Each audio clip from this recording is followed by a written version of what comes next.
Pemerintah membentuk tim khusus perlindungan data imbas dari peretasan dan penyebaran data pribadi. Pemerintah juga mengklaim sudah mengidentifikasi keberadaan peretas yang menggunakan nama akun Bjorka.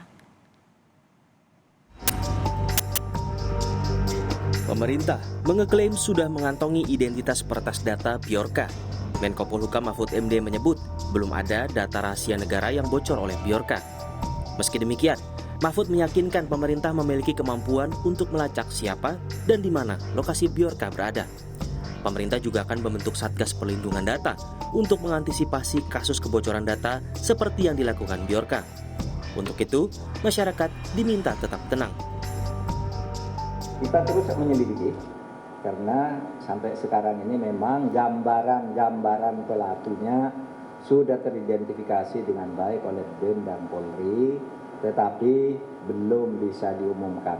Gambaran siapa dan di mananya itu kita sudah punya alat untuk melacak itu semua. Meski Menko Polhukam meminta masyarakat tenang, tidak demikian dengan Wakil Ketua DPR Muhaimin Iskandar atau Caimin. Sebagai salah satu tokoh publik yang datanya disebar oleh Bjorka, Caimin mengaku sangat dirugikan. Caimin bahkan harus berhenti menggunakan WhatsApp karena banyaknya pesan yang masuk. Ini darurat teknologi informasi, darurat IT yang harus ditangani secara cepat. Saya kira tidak bisa mengandalkan pemerintah, mari kita bahu-membahu semua masyarakat untuk melawan kebocoran data ini. Ya, saya merasa dirugikan dengan dibocorkannya data saya. Ya, saya sudah menutup handphone saya, mengganti dengan nomor baru. Klaim pemerintah mengetahui identitas Bjorka segera memberi dampak. Akun Instagram @voltsiber_v2 menuding Bjorka berasal dari Cirebon dengan nama Muhammad Said Fikriansyah. Tudingan ini segera dibantah Said bahwa dirinya bukanlah hacker Bjorka. Said mengaku tidak memiliki kemampuan meretas. Terganggu dengan tuduhan sebagai Bjorka, Said berencana membawa masalah ini ke ranah hukum. Intinya kalau misalkan kalian masih pada nuduh saya bukan Bjorka, titik. Kemampuannya untuk bisa membobol? Kalau kemampuan untuk bisa membobol itu sedikit banget.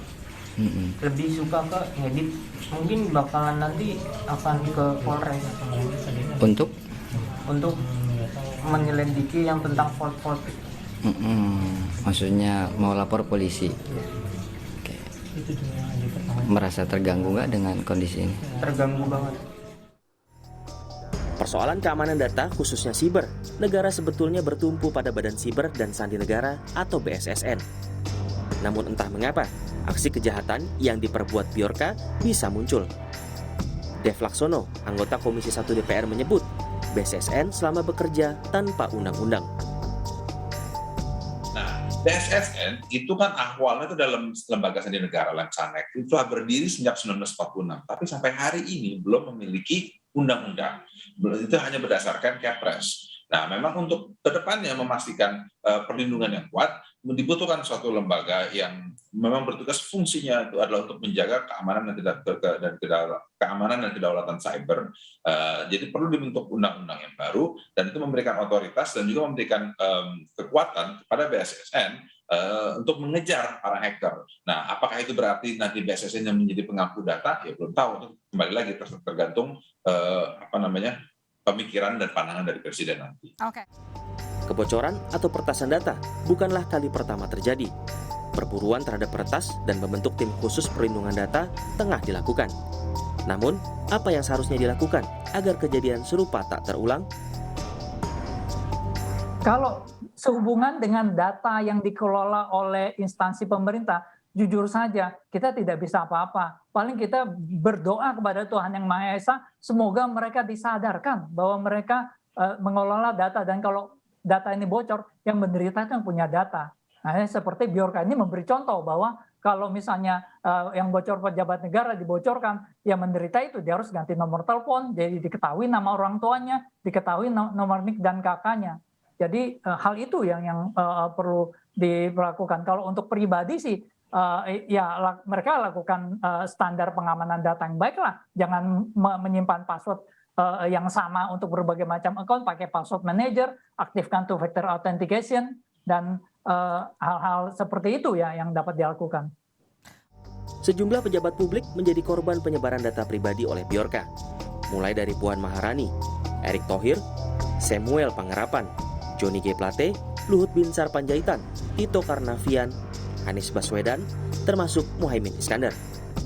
Pada umumnya data yang disebar berupa nomor telepon, nomor KTP dan kartu keluarga, alamat, nama orang tua, hingga status vaksinasi.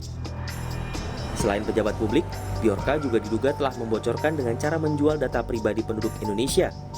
Data yang dijual mulai dari data 1,3 miliar registrasi SIM card nomor Indonesia, 105 juta data pemilih pemilu 2019, hingga 26 juta data IndiHome. Selain membentuk Satgas khusus terkait kebocoran data, pemerintah menargetkan dalam sebulan ke depan akan menyelesaikan rancangan Undang-Undang Perlindungan Data Pribadi di DPR. Tim Liputan, Kompas TV.